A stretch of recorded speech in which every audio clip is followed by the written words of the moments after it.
Hello, my dear friends. Allow me to please share a message with you for Yom HaZikaron and Yom Haatzmaut. This is the time of year that because of the 8th day of Pesach in the diaspora, the Torah readings between here and Eretz Yisrael are somewhat misaligned.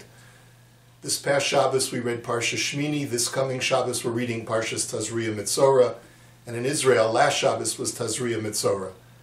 But the commonality is that whether it's the Shabbos before or the Shabbos after, the Haftorah for Parshas Tazria Mitzorah is the section of the Arba'a Mitzoraim. 4 leprous men during the First Temple period are ejected from the camp of Israel. Because they're ejected, they have nowhere to go. And they say, well, let's go to the besieging army of Aram. We have nothing to lose. If they kill us, at least we'll die a quick death instead of a slow death of starvation. And who knows what we'll find. Hashem brings a miracle. He creates huge noise, making the Arameans think that there's a huge army approaching. They drop everything and they flee. These 4 outcast lepers from the Jewish people encounter a completely deserted camp. They see food, they see valuables, and they start eating with great joy. And then all of a sudden one of them turns to the other and says, you know, this isn't right. Our brethren in Israel are under siege from the Arameans, they're starving, and here we are living it up. We have a responsibility to the rest of our brethren. Let's go back, notify the king that the siege is over, the army has fled, and all will be well. And that's exactly what they do.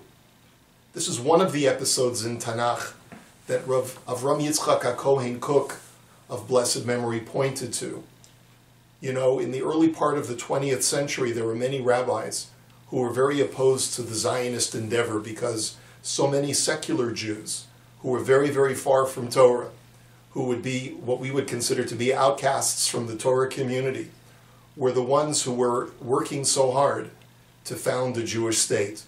And it was on that basis that many rabbis were critical of Rav Kook because he allowed himself to work with and align himself with and endorse so many secular Zionists who were anti-Torah. They were not in any way connected to the Jewish religious sphere. What Rav Kook said, consider the fact that their nationalism, their sense of unity with every single Jew in the world, is in itself a holy endeavor and a holy ideal.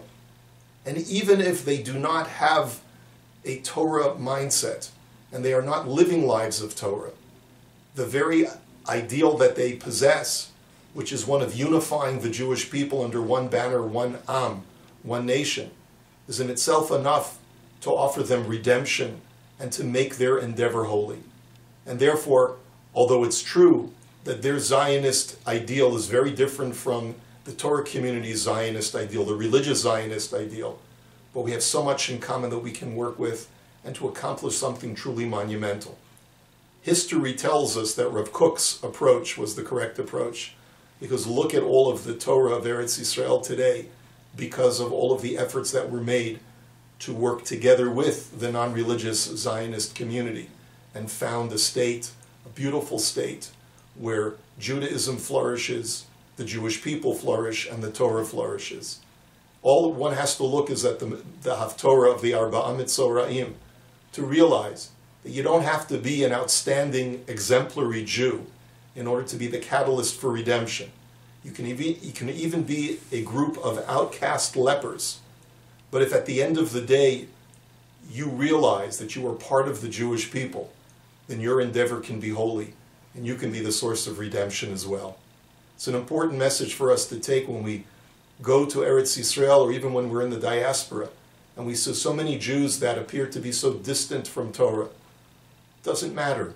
As long as we're part of the same nation, we have to embrace and love every single Jew and realize that we all have something vital to contribute to the future of our people. Wishing you a Chag Yom Haatzmaut Sameach. May you have a meaningful week. Shalom.